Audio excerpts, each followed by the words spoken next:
I was actually asked by Celebrate Brooklyn if I was interested in scoring the film. It just so happened to be that I was a huge Bruce Lee fan growing up, so it was definitely the perfect project, just kind of falling into our laps. You know, so you have so many things along our careers where we dream of these projects and they really don't happen. So finally when he called us and he said, you know, it's all, are you guys on? Because this is happening, and I'm super excited. He's like, you bet we're on. I think Bruce Lee was the first poster boy of Kung Fu, at least in India. All the others like Jackie Chan, Jet Li and all these guys came much later. He just lights up the screen. For any kid who's into Kung Fu or into any kind of action movies, he's the perfect action hero.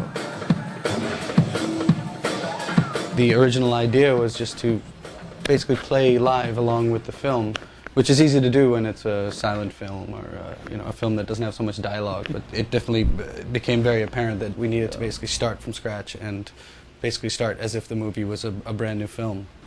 This is the original opening of the movie. It starts like that.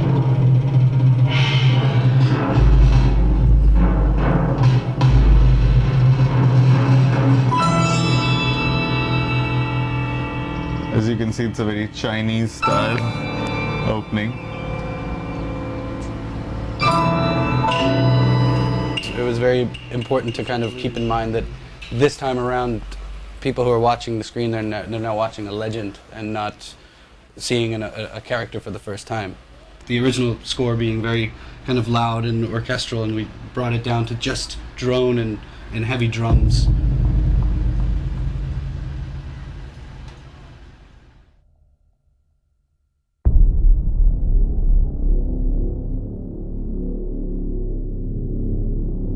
Karsh designed the basic framework of how the music should flow in the film. What are the cues, where is silence, where is music, and he started scoring.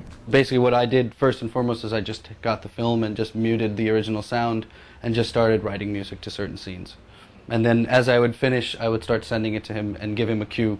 And said, okay boys, can you help now? These cues you do, these cues I'll do. Internet was a big help for us because we were throwing files at each other back and forth. Even though God will be in his house, I'll be in my house, Karsh will be over here in Brooklyn. We could easily just talk in terms of time signatures. Let's go to 8 minutes and 28 seconds. So it wasn't like we were all looking at different files. Most of the instruments that you would be hearing are actually pre-recorded because it's orchestral stuff, and it's and that really just comes down to if we had a bigger budget, we would have had an orchestra up there with us.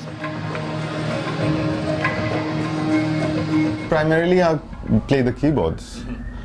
We used to be drummers when we were younger, but then after seeing Karsh, we gave it up.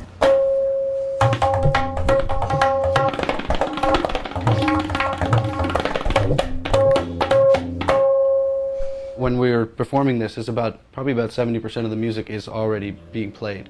And then what we're doing is actually manipulating some of the sound, adding some more instrumentation, and then there's live percussion, live tablas, live drums. The main theme of the film, which is actually the opening credits, initially was very kind of funky, guitar-driven, like very 70s style piece of music.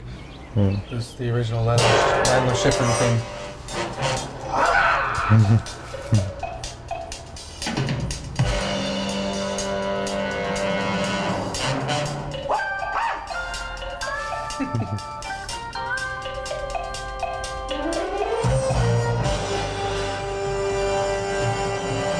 I always felt like they'd scored it a bit more like it was a cop movie, or if it was like a detective film or something like that. And at this point, we wanted to give it more of a larger-than-life feel, and give Bruce Lee a real theme beyond just the character in the movie itself, but once again as the legend that he is. So to create a bit more drama for.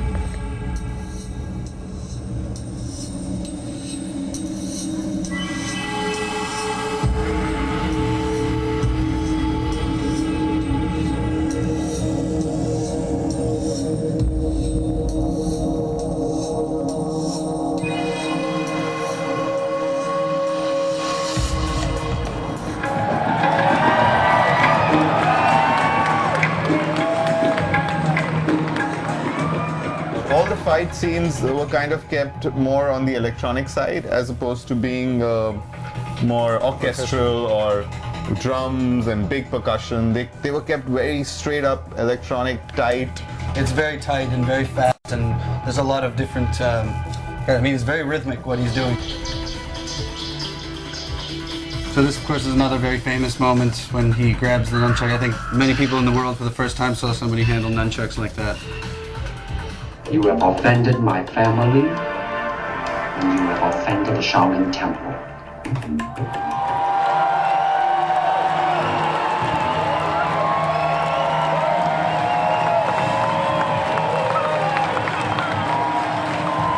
The night we performed it at Celebrate Brooklyn definitely surpassed my expectations. You've worked for a month on this project diligently, and you've put your heart and soul into it, and then you have not 100, not 200, but 7,000-8,000 people looking at it.